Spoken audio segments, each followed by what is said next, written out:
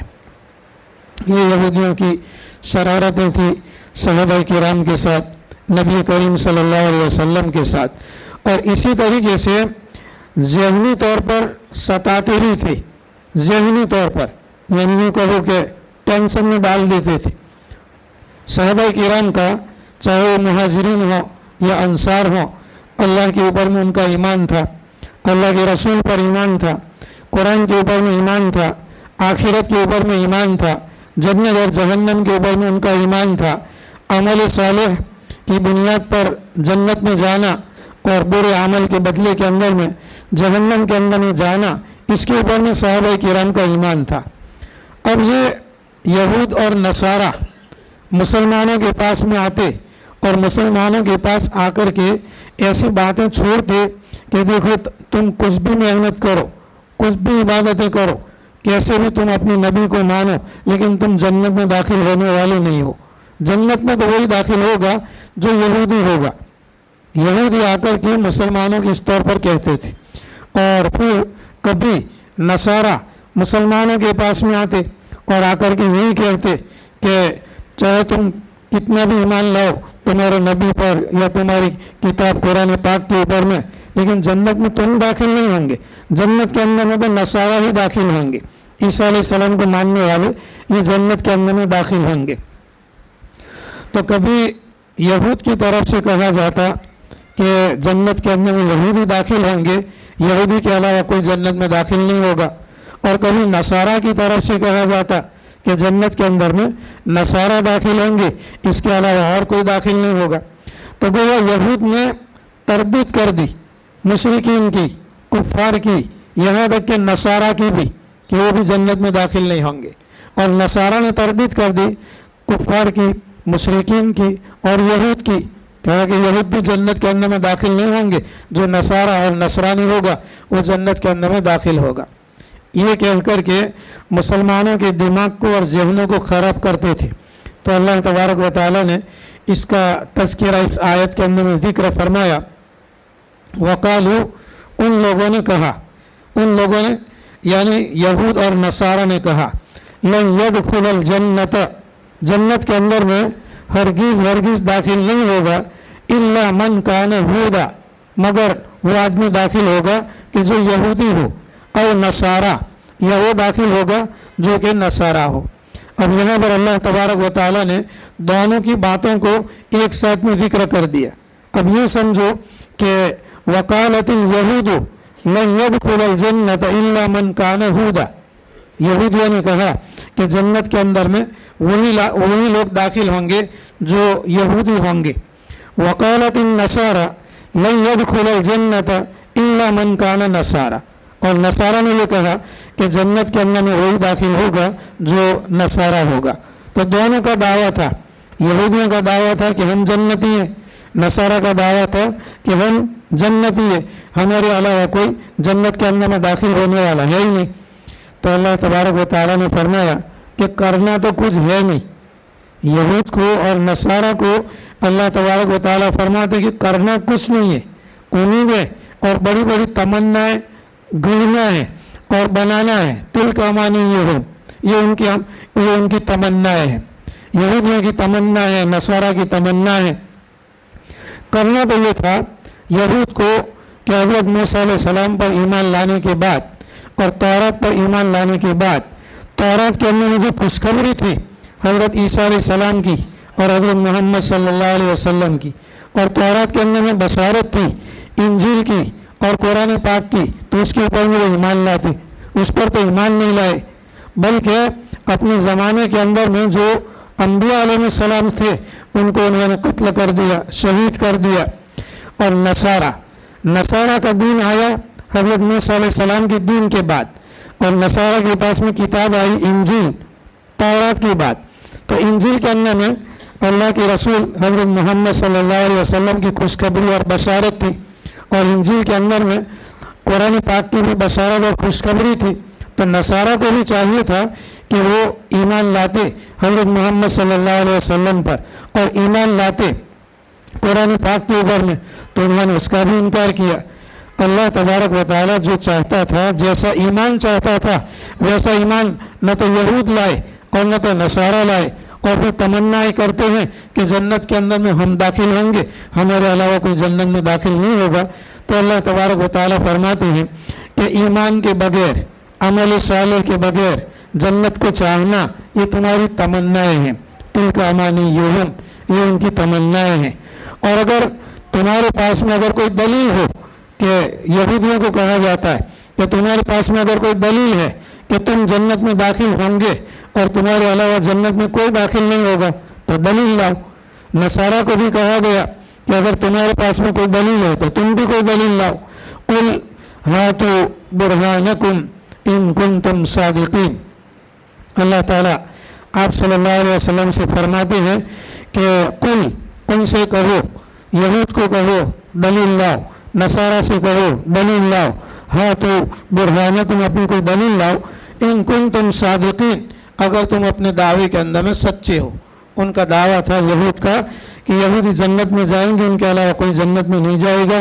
نصارہ کا دعویٰ تھا کہ نصارہ جنت میں جائیں گے، ان کے علاوہ کوئی جنت میں داخل نہیں ہوگا. تو لاؤ، دلیل لاؤ. اللہ تعالیٰ فرماتے ہیں کہ ہم بتلاتے ہیں کہ جنت کے اندر میں کون جائے گا اور جنت کے اندر میں کون نہیں جائے گا. اللہ تعالیٰ نے ایک دستور بتلایا، چاہے یہودی ہے، چاہے نصرانی ہے، چاہے مشرک ہے، چاہے کافر ہے، چاہے بحریہ ہے، اللہ کے وجود کا انکار کرنے والا، ناستک، بحریہ ہے، کوئی بھی ہے. بلا، ہاں کیوں نہیں، جنت کے اندر میں داخل ہوگا. کون؟ من اسلم وجهه للہ وهو محسن. یہ ہے دو صفات جس کے اندر میں بھی پائی جائے گی تو اللہ تبارک و تعالیٰ فرماتے ہیں کہ وہ جنت کے اندر میں داخل ہوگا. من اسلم وجهه للہ، بلا کیوں نہیں، جنت کے اندر میں داخل ہوں گے وہ لوگ کہ جو اپنے چہرے کو، اپنی ذات کو اللہ کے تابع کر دے. اسلم یسلم، اسلام کا معنی ہے تابع کر دینا. مسلمان، ہم اپنے آپ کو مسلمان کہتے ہیں، مسلم کہتے ہیں. اسلم یسلم اسلاماً فہو، مسلم کا معنی ہے تابع داری کرنے والا، ماننے والا، اللہ کو اور اللہ کے رسول کو ماننے والا، اس کو کہتے ہیں مسلم. اور یہ مسلم جو نام ہے حضرت ابراہیم علیہ السلام نے رکھا تھا.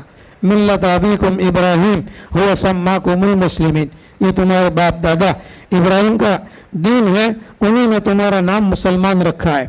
تو اللہ تعالیٰ فرماتے ہیں کہ بلا کیوں نہیں، جنت میں داخل ہوگا من اسلم وجهه للہ، جس نے اپنے چہرے کو، اپنی ذات کو اللہ کے تابع کر دیا. ایک وہ محسن، اور وہ نیک عمل بھی کرنے والا ہے، یعنی ایمان ہے اور عمل صالح ہے. چاہے کوئی بھی ہے، یہودی ہے، نصرانی ہے، کافر ہے، مشرک ہے، مجوس ہے، کوئی بھی ہے، اگر وہ اللہ پر ایمان لاتا ہے اور اپنے آپ کو اللہ کے حوالے اور تابع کر دیتا ہے اور نیک عمل کرتا ہے تو فَلَهُ أَجْرُهُ عِنْدَ رَبِّهِ، تو اس کے لیے اس کا اجر اور ثواب جنت کی شکل کے اندر میں ہے اس کے رب کے پاس. وَلَا خَوْفٌ عَلَيْهِمْ وَلَا هُمْ يَحْزَنُونَ، اور نہ ان کو آئندہ کا کوئی خوف اور ڈر ہوگا. جنت میں داخل ہونے کے بعد میں یہ ڈر نہیں ہوگا کہ ان کو کچھ سالوں کے بعد میں جنت سے ان کو نکال دیا جائے گا، کوئی ڈر بھی نہیں ہوگا.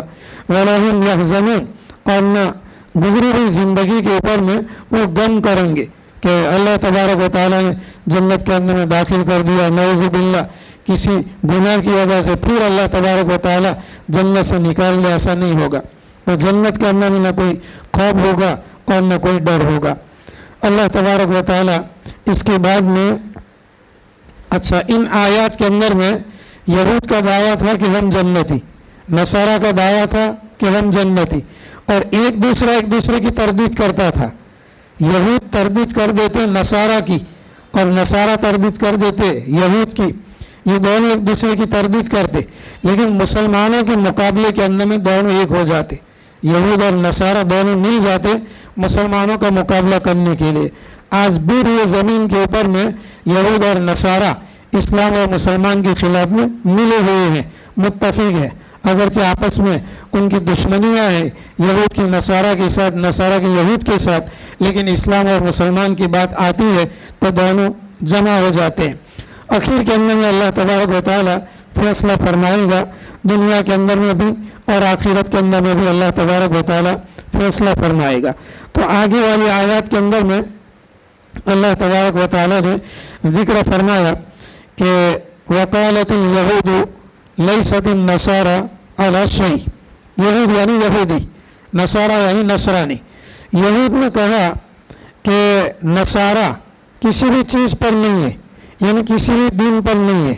گویا یہود نے نصارہ کے دین کی تردید کر دی، حالانکہ وہ عیسیٰ علیہ السلام کو مانتے تھے اور انجیل کے اوپر میں ان کا ایمان تھا اور انجیل کے اوپر میں عمل کرتے تھے۔ یہود نے تردید کر دی کہ نصارہ کسی بھی دین پر نہیں ہے۔ تو ان کے اعتبار سے، یہود کے اعتبار سے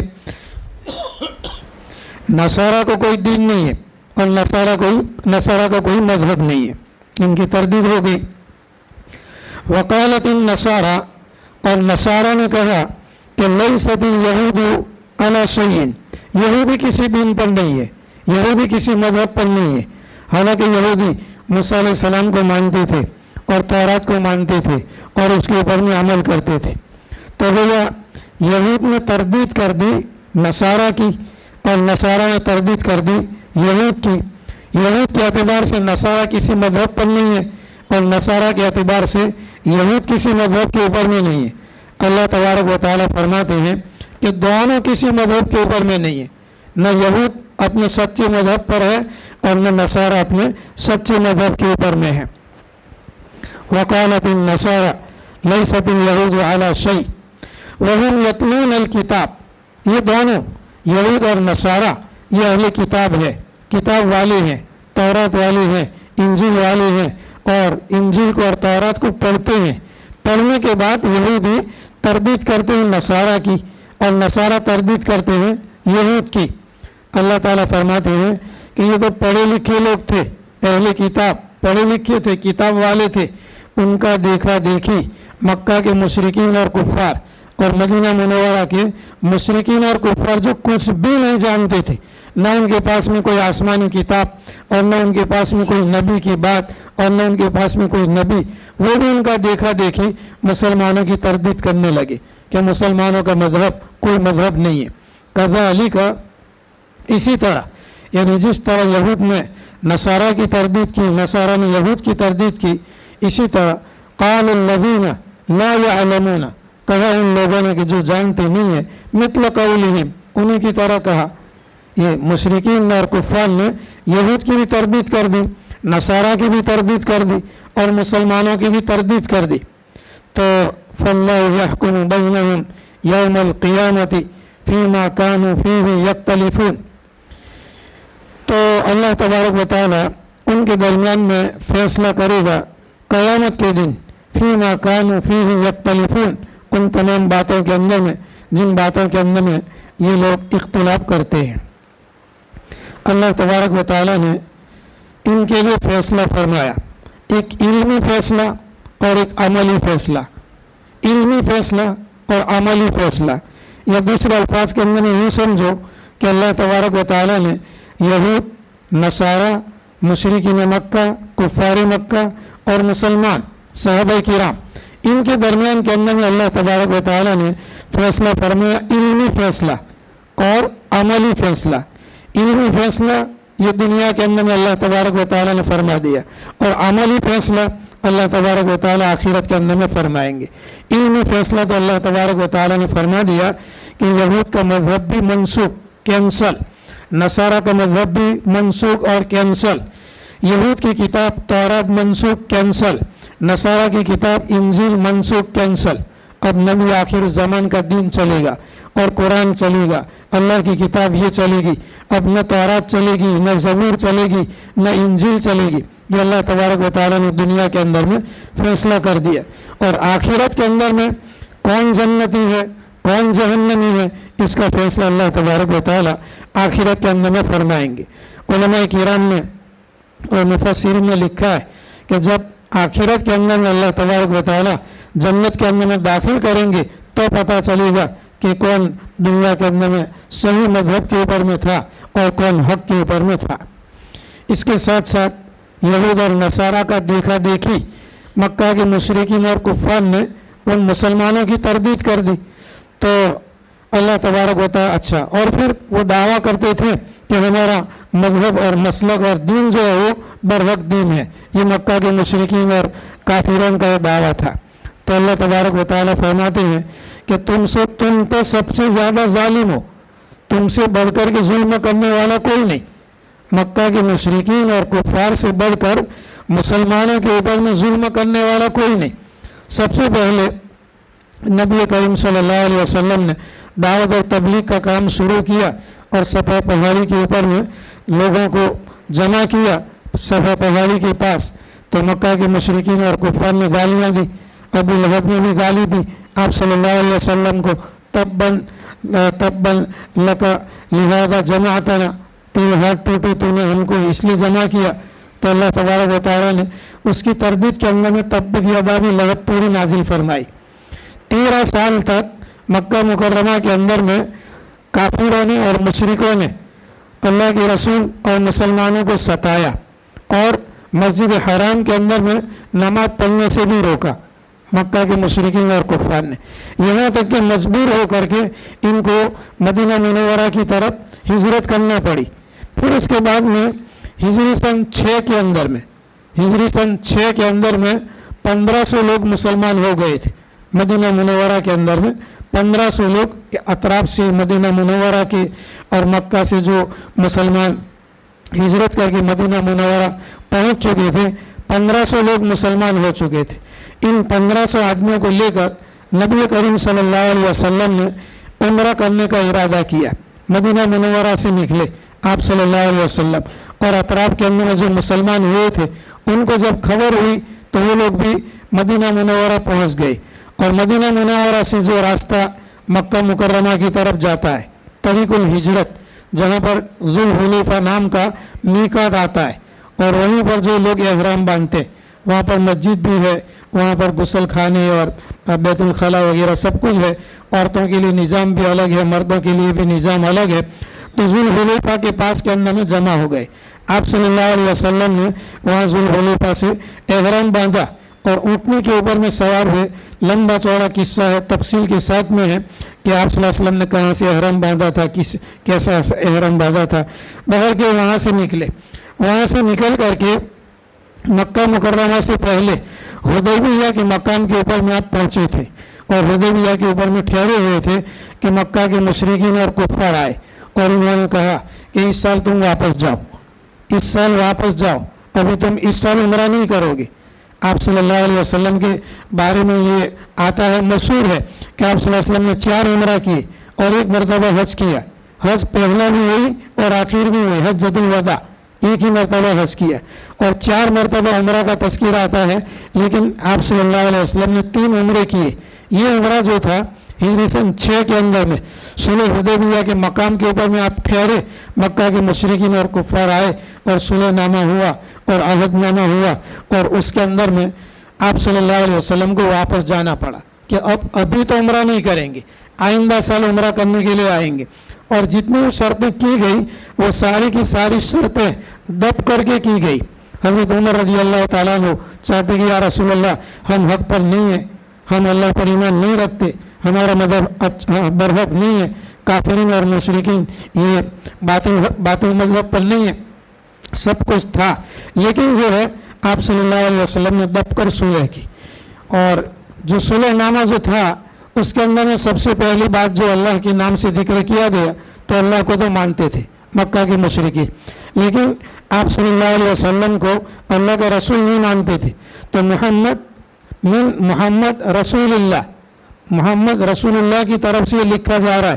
تو مشرکین نے کہا کہ یہی تو ہمارا اور تمہارا جھگڑا ہے، اگر ہم تم کو اللہ کا رسول مانے تو پھر کوئی جھگڑا ہی نہیں ہے، اس کو مٹاؤ۔ تو حضرت علی رضی اللہ تعالیٰ نے لکھ لیا تھا، تو فرمایا کہ مٹاؤ، تو حضرت علی نے فرمایا کہ یا رسول اللہ میں نہیں مٹاتا، آپ اللہ کے رسول ہیں تو ہے۔ تو آپ صلی اللہ علیہ وسلم نے چونکہ امی تھے تو آپ صلی اللہ علیہ وسلم نے اپنے ہاتھ سے اس کو مٹا دیا۔ بہرکیف یہ لمبا چوڑا اس کا واقعہ ہے صلح حدیبیہ کا۔ تو مکہ کے مشرکین نے یہ ظلم کیا، 1500 آدمیوں کو واپس کیا حدیبیہ کے مقام پر سے کہ آئندہ سال آؤ گے.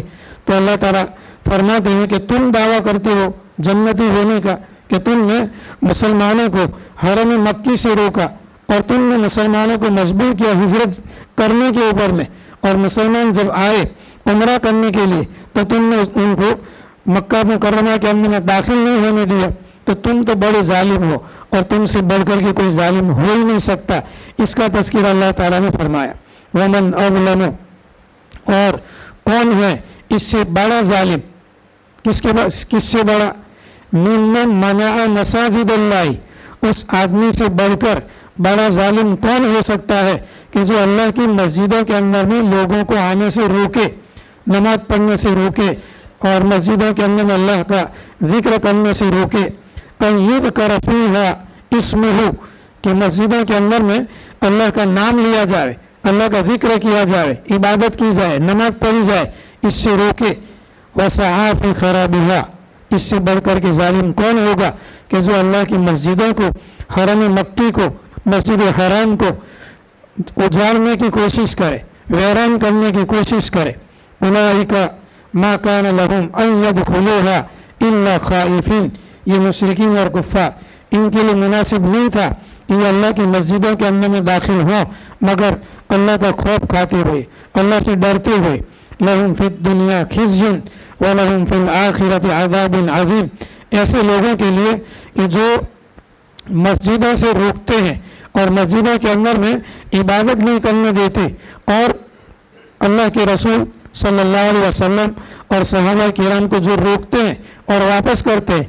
لہم فی الدنیا خزی، ان کے لیے دنیا کے اندر میں رسوائی ہے.